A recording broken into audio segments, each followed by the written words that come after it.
Hello guys, welcome back to my YouTube channel. तो आज इस वीडियो में मैं एक्वाटिका जाने का फुल डिटेल इन्फॉर्मेशन आप लोगों के साथ शेयर करने वाली हूँ। तो जैसा कि आप सब देख ही सकते हैं, ट्रेन में मम्मा पूरी और आलू का भुजिया ले गई थी, the symbol of being a middle class person. तो ट्रेन हमेशा की तरह लेट ही था और हम लोग पहुँचे थे हावड़ा स्टेशन पे 11 बजे। एंड 11 बजे स्टेशन में उतरते ही मेरी दीदी ने ऊबर ऐप से कैब बुक किया था। एंड पहली गलती जो हमने की थी, हम लोग स्टेशन के बगल वाले रास्ते में ही वेट करते रहे, कैब अब आएगी, बट कैब आ ही नहीं रही थी। तो 25 से 30 मिनट वेट करने के बाद ड्राइवर अंकल हमें फ़ोन करके बताई कि यहाँ कैब आती ही नहीं है। तो हम लोगों को पार्किंग ज़ोन तक पैदल जाना पड़ा। तो आप लोगों से मैं यही कहना चाहूँगी कि आप लोग डायरेक्ट पार्किंग ज़ोन में जाकर वेट करना, ताकि आपका टाइम बिल्कुल भी वेस्ट ना हो। This is guys Howrah bridge. Okay, यहाँ मुझे कोई नहीं पहचानता है, फिर भी मुझे सोशल एंजाइटी हो रहा है वीडियो बनाने में। फिलहाल तो हम लोगों को टैक्सी नहीं मिल रहा है गाइज। हाँ, इधर आओ ना ज़रा, कैमरे में तो आओ। Hello hello. So I'm walking through the footpath of Kolkata.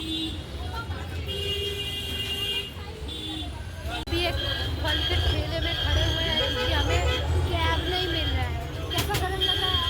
बहुत ज़्यादा। हम लोग पूल में नहाने से पहले पसीने से ही नहा ले रहे हैं गाइस। हम लोग 1 घंटा से यहाँ खड़े हुए हैं, कैब नहीं आ रहा है। 1 घंटा ही हो गया। हाँ ही नहीं, 1 घंटा, 10:30 के समय एलाम। अच्छा ही तो कड़कती धूप में हम लोग अभी भी वेट कर रहे हैं, कैब नहीं आ रहा है।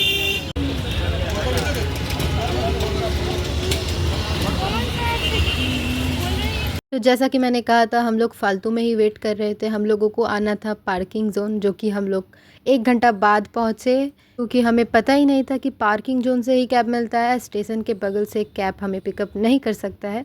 तो हम लोगों ने एक नॉन एसी कैब बुक किया था, फिर भी हम लोगों को पे करने पड़े 627, जो कि मुझे काफ़ी ज़्यादा लगा। दूसरा और एक रूट था जिससे हम लोग जा सकते थे। तो इसके लिए पहले आप लोगों को हावड़ा से सियालदह जाना पड़ेगा, एंड सियालदह से 12C2 बस पकड़ के आप लोग डायरेक्ट एक्वाटिका पहुंच जाएंगे। तो इसके लिए 2 बार आप लोगों को बस बदलना पड़ेगा, यही एक प्रॉब्लम है।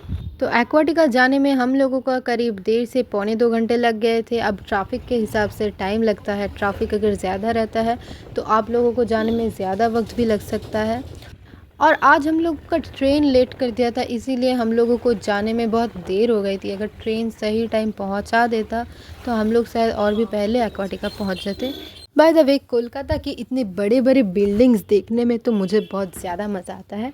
तो फाइनली 1 से 1:30 बजे के अंदर हम लोग एक्वाटिका पहुंच गए थे। तो टिकट हम लोगों ने ऑनलाइन में ही बनवा लिया था, क्योंकि सस्ता पड़ता है। स्टूडेंट्स के लिए पर हेड 750 रुपीज़ एंड गार्डियंस के लिए 800 रुपीज़।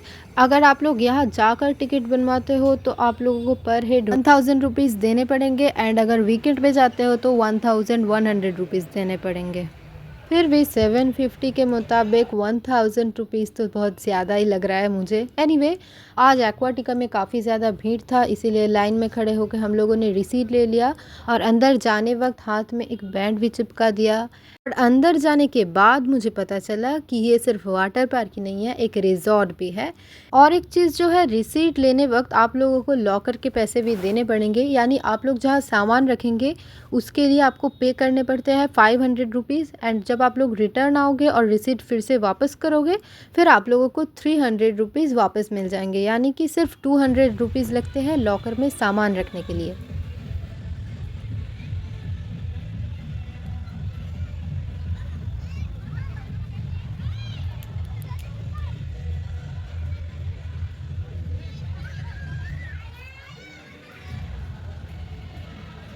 अंदर जाने के बाद आप लोगों को लॉकर का चाबी मिल जाएगा, एंड आप लोग यहाँ कॉस्ट्यूम भी रेंट पे ले सकते हैं। मैंने एक लेडीज़ स्लैक्स रेंट पे लिया था, जिसके लिए मुझे पे करने पड़े थे 50 रुपीज़।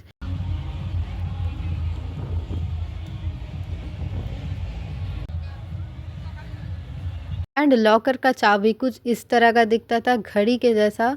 आप लोग ये पहनकर वाटर पार्क में जा सकते हैं, ये वाटर प्रूफ है। और ये लॉकर सिस्टम मुझे काफ़ी अच्छा लगा था, बहुत सेफ है एंड वर्थ इट है। हम लोग रेडी होकर फटाफट अपना सामान इस लॉकर के अंदर घुसा दिए थे, और जूता हम लोगों ने बाहर ही रखा था। एंड ये था मेरा फाइनल लुक।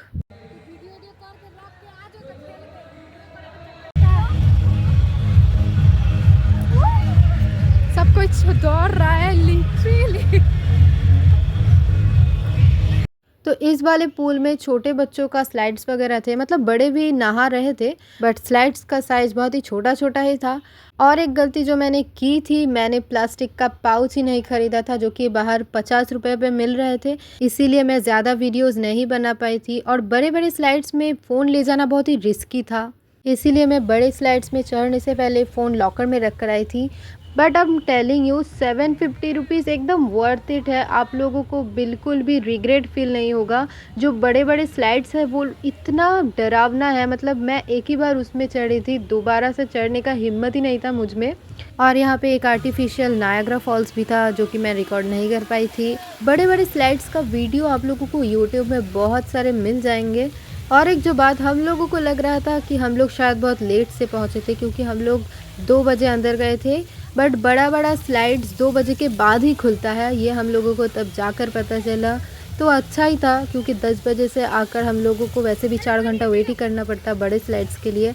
बाकी मस्ती तो बहुत की हमने, आप लोग यहाँ ज़रूर आ सकते हैं। बहुत ही सही जगह है ये, बच्चों के लिए भी बड़े के लिए भी, और बहुत ही मज़ा आता है ओवरऑल। तो एक्वाटिका से हम लोग 5:30 बजे निकल रहे थे, तभी बहुत ज़ोर से बारिश होने लगी, तो हम लोगों को कुछ देर बाहर खड़ा होकर वेट करना पड़ा था। और एक्वाटिका के बगल में ही था बस स्टैंड, जिससे हम लोगों ने बस पकड़ा और चले गए सियालदह स्टेशन। आप लोग चाहे तो कैब बुक करके सॉल्ट लेक जा सकते हैं, एंड देन वहाँ से मेट्रो करके सियालदह आ सकते हैं। तो बस से आने के लिए पर हेड सिर्फ 20 रुपीज़ लगता है। तो आज का व्लॉग अगर आप लोगों को इन्फॉर्मेटिव लगा हो तो वीडियो को लाइक और चैनल को सब्सक्राइब करना मत भूलना। Bye bye.